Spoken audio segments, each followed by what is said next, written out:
के छ त सन्चै हुनुहुन्छ सन्चै हुनुहुन्न भने चाहिँ बिरामी पारिदिन्छु म। त्यो पनि कसरी भन्नुहुन्छ होला हैन, बुद्धलाई साँची राखेर भन्दा पनि केपी ओलीको भाषण सुनेर तपाईहरु बिरामी पक्कै पनि हुनुहुन्छ अनि बिरामी हुन्छ भने निको हुन्छ होला सायद।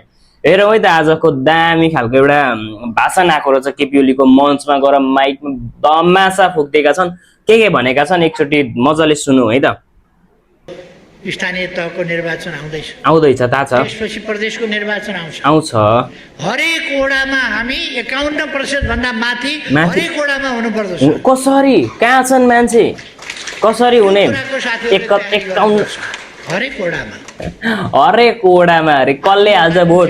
म चाहिँ हाल्दिनँ है। 51% भन्दा माथि एमाले बनाउनुस् त। लु त बनाम त, जानुस् त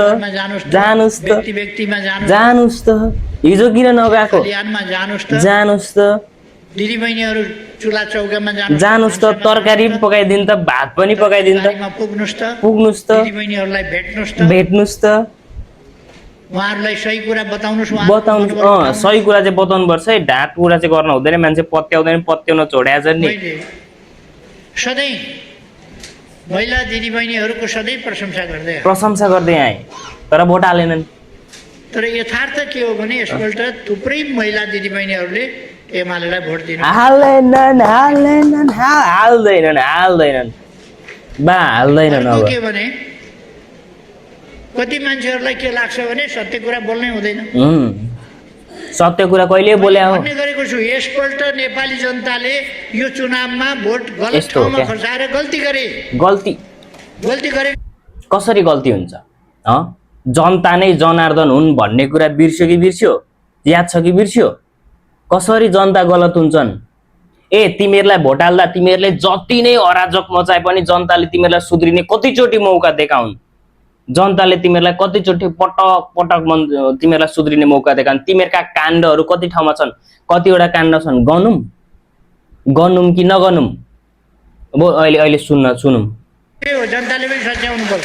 जनता सच्याउनु पर्छ अरे। अब जनताले पनि सच्याउनु पर्छ। के सच्याइदिने? सच्याए त जनताले। त्यहाँभन्दा कति सच्याउने? एमालेलाई सच्याएर रासपा ल्याइसके त, एमालेबाट सचिएर रासपामा आइसके त जनता। अझै कति सचिने?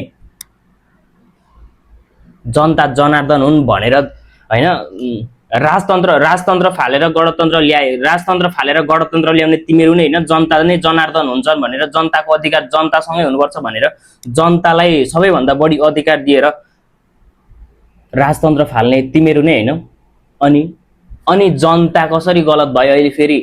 तिमीहरू चाहिने भन्दा पनि बढी अराजक तिमीहरू मचाउने, चाहिने भन्दा पनि बढी काण्ड तिमीहरू गर्ने, अनि अहिले जनतालाई दोष थुपर्ने, जनता सुध्रिनु पर्ने। भोट स्वत आफ्नो इच्छाले हाल्न पाउने अधिकार हो, त्यो तिमीहरूले आफै बनाएको नियम होइन। अनि अहिले जनता गलत भइदियो अहिले फेरि। जनता सुध्रिनु पर्ने, लाज पनि हुनुपर्ने हो बोल्न मान्छेलाई। लाज घिन डर पचाइसकेपछि नि मान्छेले मुखमा जे आयो त्यही बोल्दो रहेछ। सुनौ है त। हामीले जीवन समर्पित गरेको आफ्ना लागि हो र? हामीले गर भने हो र? समर्पित हुने हामीले समर्पित गर भने हो र? नदिएर अन्त बगिने अनि त्यो कुरा हामीले जनतासँग समर्पित, तिमीहरूको ज्यान, तिमीहरूको शरीर, तिमीहरूको हैन सबै थोक जनतालाई नै सुम्प्यो भने हामीले भने हो। तिमीहरू आफै जनतासँग आका हैन, पार्टी खोल्दै राजाहरू फाल्दै। जनताले त त्यो समय त राजा स्वीकारेका थिए। त्यति बेला राजतन्त्र मान्छेहरू उचालेर हुन्छ, कसरी हुन्छ, के गरेर हुन्छ, राजतन्त्र फालेर अहिले जनताको अधिकार। ठिक छ, राजतन्त्र फालेर गणतन्त्र ल्याएको, त्यसमा म सबैमा एउटा हुन्छ नि राम्रो भन्छु, त्यसलाई राम्रो सहर्ष स्वीकार्नु छु। म पनि गणतन्त्र नै रुचाउने मान्छे हो। राजतन्त्र भन्दा पनि गणतन्त्रमा जनताको अधिकार जनतासँगै हुनुपर्छ भन्ने मान्छे हो म पनि। तर तिमीहरूलाई हामीले चुनावमा उठ, तिमीहरू जनताको के भन्छ मसिया बन्नको लागि, जनताको के भन्छ जनताबाट निर्वाचित भएर तिमीहरू मन्त्री प्रधानमन्त्री बन भनेर हामीले उठाएको हो। जनताले भने हो तिमीहरूलाई। तिमीहरू उठेपछि भोट हाले हो जनताले बाध्यता भएर। के गर्ने त अब? पनि राम्रो हो, ठिक हो। जनताले गरेको महान भन्ने कुरा हुन्छ। ल जनताले भनेको कुरा महान हो भन्ने हुन्छ अरे। ल सकियो त। अब कसले भनेको चाहिँ सर्वश्रेष्ठ हुन्छ त? जनता नै सबैभन्दा, गणतन्त्रमा जनता नै जनार्दन हुन्छ भन्ने कुरा सुन्या छ कि बिर्स्यो? तिमीहरूले आफै बनाएको नियम होइन, जनता नै जनार्दन हुन्छ, लोकतन्त्रमा जनता नै जनार्दन हुन्छ भन्ने कुरा याद छ कि बिर्स्यो अझै? ताइन तुइको। जनताले पनि गल्ती गरेको छ, जनताको गल्ती सच्याउनु पर्छ। ल सच्याउनलाई त हामीले जनताको चित्त बुझाउनु ओ लाइनमा बल्ल आयो नि त चित्त बुढो। बुझाउनु पर्यो, हामी जनताको चित्त बुझाउनु घर घर जानु पर्यो, सम्झाउनु पर्यो, बुझाउनु पर्यो, काम गरेर देखाउनु पर्यो। जोगाउनु पर्यो, त्यो काम त हाम्रो हो नि। फेरि थाहा रहेछ त अनि? जनतालाई गल्ती गर्न नदिने काम हाम्रो हो, हो। थाहा रहेछ त यति यी कुरा त। दुईटा काम गर्नका लागि हामीले सचेतनतापूर्वक, दृढतापूर्वक अगाडि बढ्नु पर्यो। आजको आवश्यकता त्यो हो। त्यो आजको आवश्यकता जनता नै सबैभन्दा ठुलो जनार्दन हो भन्ने कुरा बिर्सेका रहेछन् बाले। अहिले लास्टमा आएर याद आएछ बालाई है त।